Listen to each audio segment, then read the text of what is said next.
वो मैं ये कह रहा था कि अगर आपने हमारा चैनल अभी तक सब्सक्राइब नहीं करा तो अब भी कर दो, नहीं तो बड़ा पछताओगे, बड़ा पछताओगे।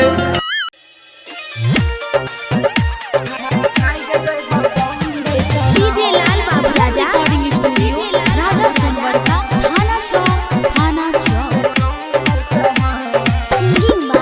सिंगिंग बाय सूरज हिंदुस्तानी। हराम के भेगलै शादी पापा रखन छो हमरा कुआ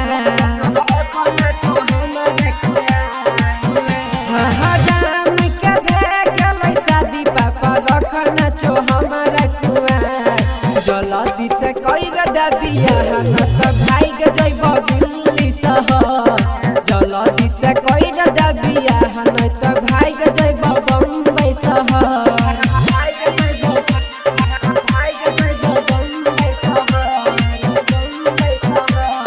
डीजे लाल बाबू राजा सब छौरा रहै छै कनियन में लागल किनिए के दै छै हो पौआ के पायल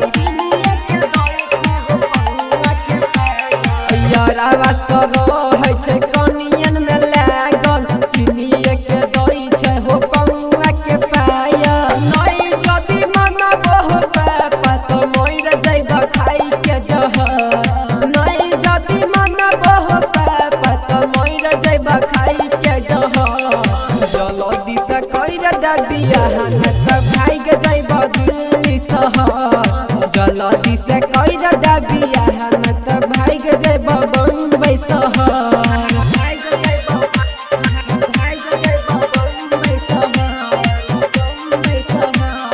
डीजे लाल बाबू राजा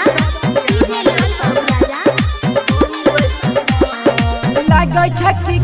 देबो कुआर में पागल रात दिन रहै छियै टेंशन में जागल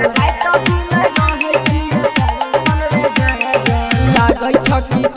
देबो कुआर में पागल रात दिन रहै छियै टेंशन में जागल छौरा सूरज